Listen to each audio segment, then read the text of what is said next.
देखिए, ये सब देखकर तो लग रहा है ये सरकार इंसानों की सरकार है ही नहीं। ये केवल राक्षसों की सरकार है, जिनको सत्ता पैसा केवल चाहिए।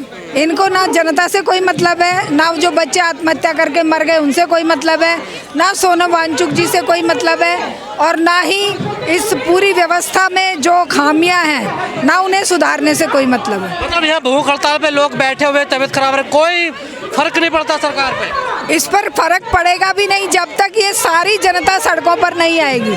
इन्होंने जनता को बेवकूफ़ समझ रखा है। इन्हें लग रहा है कि ये इनके लिए सोनम वांगचुक मर भी जाए तो भी कोई ज़्यादा फर्क नहीं पड़ेगा, क्योंकि इनको केवल सत्ता चाहिए होती है और सत्ता पर ये बैठ गए हैं। इनका तो मकसद ही ये है कि जितना हो सके जनता को मूर्ख रखो, और जो आंदोलन करें उनको देशद्रोही बता दो, उनको टुकड़े टुकड़े गैंग बता दो। अभी भी यही चल रहा है, लेकिन ये इनको भारी पड़ेगा। क्या लग रहा है, कुछ है इसका भविष्य आंदोलन का? देखिए, आंदोलन का हमेशा भविष्य होता है, नेगेटिव या पॉजिटिव। अन्ना हजारे का आंदोलन हुआ तो नेगेटिव असर हुआ कि सत्ता में ये लोग आए और आज 14-15 साल से जनता की नाक में दम करके रखा है, वो एक नेगेटिव इफेक्ट था। लेकिन ये आंदोलन अगर सही दिशा में सही लोगों के साथ लड़ा जाए तो ये आंदोलन जनता को कम से कम इन राक्षसों से मुक्ति दिला सकता है, अगर जनता एकजुट होकर आवाज़ बुलंद करे। दम तो ना तोड़ दे आंदोलन? नहीं, आंदोलन दम नहीं तोड़ेगा, क्योंकि अब दिन पे दिन आंदोलन तेज़ हो रहा है। आज आप देख रहे हैं पहले से ज़्यादा संख्या है और ये संख्या बढ़ती जाएगी। 20 तारीख का जो आह्वान किया गया है वो ऐसे ही नहीं किया है। 20 तारीख को संसद का सम्मेलन शुरू हो रहा है और उस समय जनता बहुत बड़ी संख्या में पूरे देश से लोग आकर यहाँ पर एकजुट होंगे और संसद मार्च करेंगे। पुलिस आने देगी और मार्च करने देगी लगता है? देखिए, पुलिस तो कुछ लाख होगी ना, जनता तो करोड़ों में है।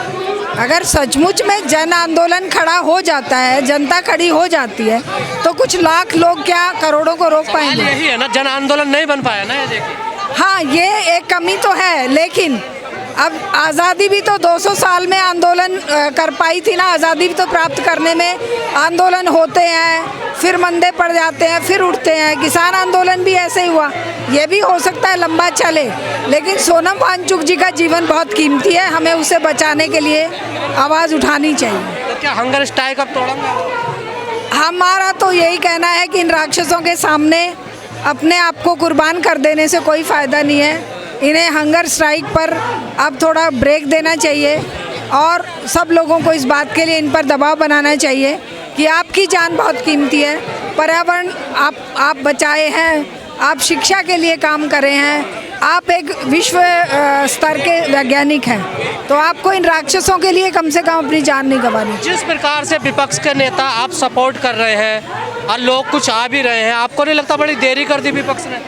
देखिए, विपक्ष भी तो संशयशील था ना। विपक्ष को लग रहा था कि जिस इसमें जंतर मंतर पे ये लोग 2 ही घंटे के अलावा टाइम नहीं देते हैं, तो इनको ज़्यादा टाइम कैसे दे दिया। जहाँ परमिशन नहीं देते हैं तो इनको बस कैसे है। तो कुछ सवाल तो थे और वो जायज़ भी थे, लेकिन ये सवाल जानबूझ के सरकार ने खड़े किए थे, जिससे कि जनता का विश्वास इन पर ना बने और इनको भी एक तरह का ये लगे लोगों को देखने में कि ये केवल प्रायोजित है, ये प्रायोजित है बीजेपी के द्वारा, लेकिन ऐसा है नहीं। अब जब ये लंबा आंदोलन चला है, हो सकता है शुरुआत में उन्हें ये लग रहा हो कि क्या पता ये इसके कारण और सारे मुद्दे दब जाएं। मुद्दे तो देश में आग लगी हुई है। कई सवाल तो खड़े होते हैं। देखिए, आप एक शिक्षिका हैं और बहुत आंदोलन करती है, हमेशा सड़कों पर रहती है इस एज में भी। कुछ छात्र यहाँ बैठे हुए हैं भूख हड़ताल पर उनके लिए मंच नहीं है ना।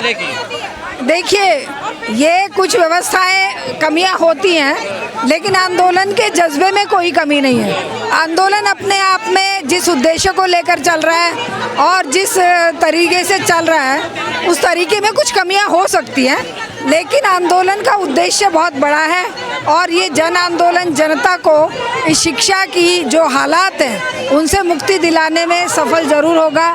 यही हमारी कामना है और यही हमारा प्रयास भी है। और सीजेपी को लेकर भी तो सवाल, जैसे आपने कहा, कई संशय पैदा होती है। तो वो संशय तो अभी भी बरकरार है ना, देखिए। बिल्कुल बरकरार हैं। संशय को दूर करना भी इन्हीं का काम है। जब ये प्रूव हो जाता है, देखिए कई बार सवाल उठते हैं, लेकिन अगर सवाल गलत हैं तो वो गलत प्रूव होंगे, सवाल सही है तो वो सही प्रूव होंगे।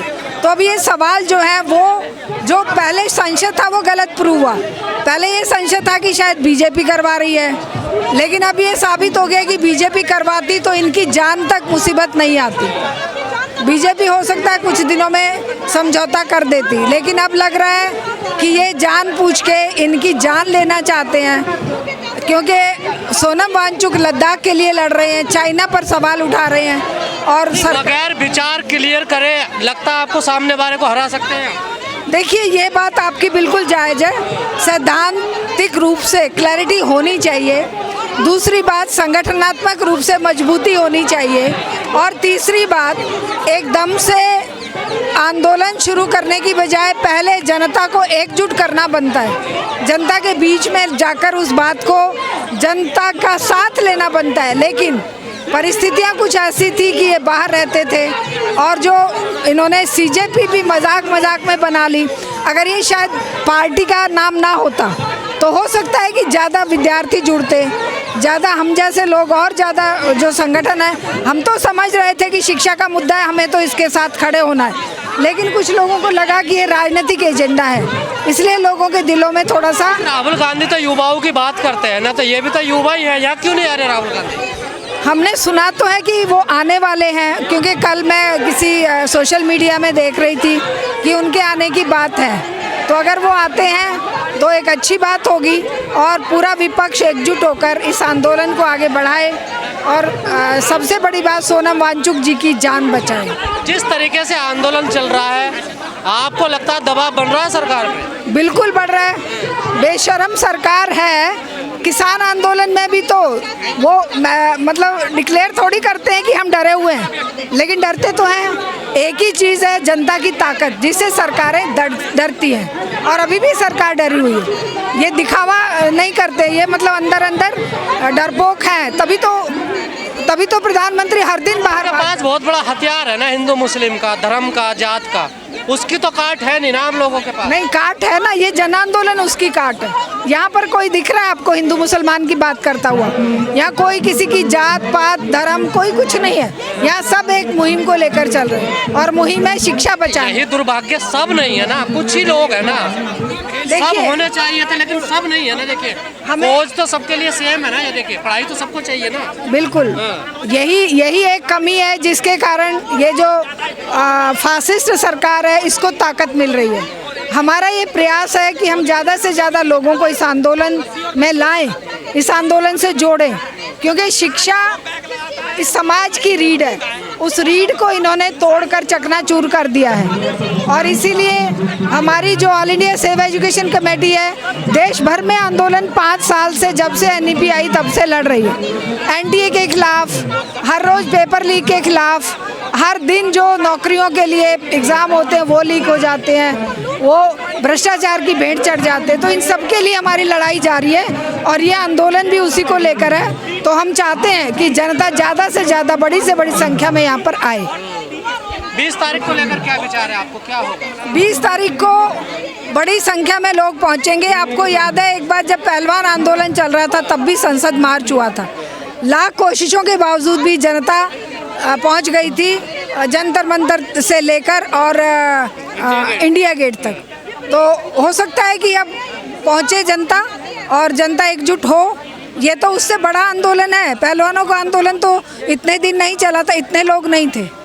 यहाँ तो हम देख रहे हैं कि छात्र, युवा, नौजवान और हम जैसे लोग सब शामिल हैं। 24 दिन में कोई बात, चर्चा, डायलॉग कोई शुरू ही नहीं हुआ सरकार से। देखिए तो आगे क्या उम्मीद कर सकते हैं? एक ही उम्मीद है कि जनता खड़ी हो, जनता सवाल करे और जनता इन्हें उखाड़ फेंके। बेशक टाइम लगेगा, एकदम से होता नहीं है, ये एकदम से होने वाला काम नहीं है। जनता भी तो, आज संख्या जो आप देख रहे हैं 10 दिन पहले नहीं थी, परसों भी नहीं थी, लेकिन ये संख्या जब बढ़ रही है इसका मतलब जनता को समझ आ रहा है, जनता को लग रहा है कि हाँ ये सच के लिए लड़ रहे हैं।